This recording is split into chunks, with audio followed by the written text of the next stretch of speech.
ಬುಧವಾರ ಸುರಿದ ಆಲಿಕಲ್ಲು ಮಳೆ ರೈತರ ಪಾಲಿಗೆ ಶಾಪವಾಗಿ ಪರಿಣಮಿಸಿದೆ. ಕುಂಬಾರನಿಗೆ ವರ್ಷ, ದೊಣ್ಣೆಗೆ ನಿಮಿಷ ಎಂಬಂತೆ ಮಾವು ಬೆಳೆಗಾರರ ವರ್ಷದ ಕಷ್ಟ ಒಂದೇ ಒಂದು ಆಲಿಕಲ್ಲು ಮಳೆಗೆ ಮಣ್ಣು ಪಾಲಾಗಿದೆ.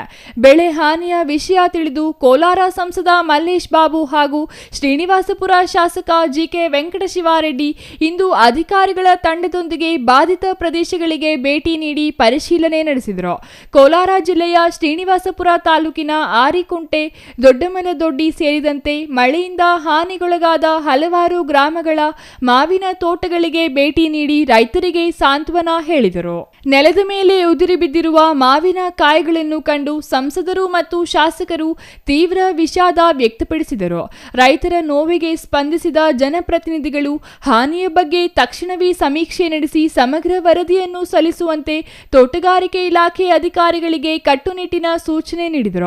ತಾಲೂಕಿನಲ್ಲಿ ಸಂಭವಿಸಿದ ಮಳೆ ಹಾನಿಯ ಬಗ್ಗೆ ಸರ್ಕಾರದ ಗಮನ ಸೆಳೆದು ಸಂತ್ರಸ್ತ ರೈತರಿಗೆ ಸೂಕ್ತ ಪರಿಹಾರ ಕೊಡಿಸಲು ಪ್ರಾಮಾಣಿಕ ಪ್ರಯತ್ನ ಮಾಡುವುದಾಗಿ ಭರವಸೆ ನೀಡಿದರು.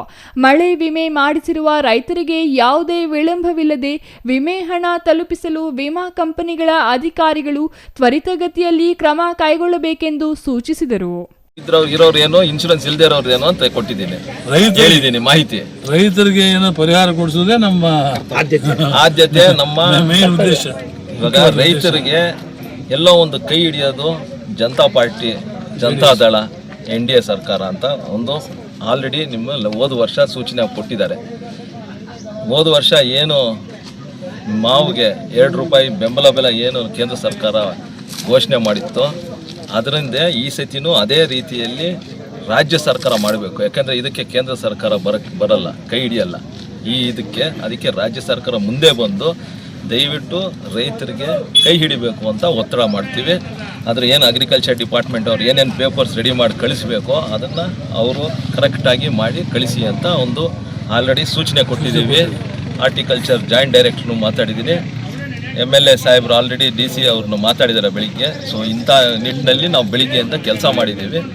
ನಿನ್ನೆ ಸಂಜೆ ಸುಮಾರು 5 ಗಂಟೆ 4-5 ಗಂಟೆ ಟೈಮಲ್ಲಿ ಈ ಮಳೆ,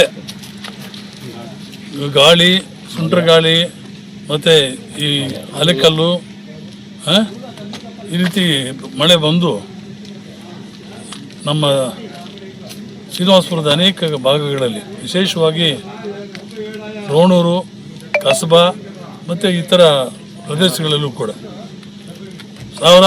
ಸುಮಾರು 2-3 ಸಾವಿರ ಎಕರೆ ಅಷ್ಟು ಪ್ರದೇಶದಲ್ಲಿ ಕೋಟ್ಯಾಂತರ ರೂಪಾಯಿ ಬೆಲೆ ಬಾಳುವ ಒಂದು ಮಾವಿನಕಾಯಿ ಉದುರಿದೆ, ನಾಶ ಆಗಿದೆ.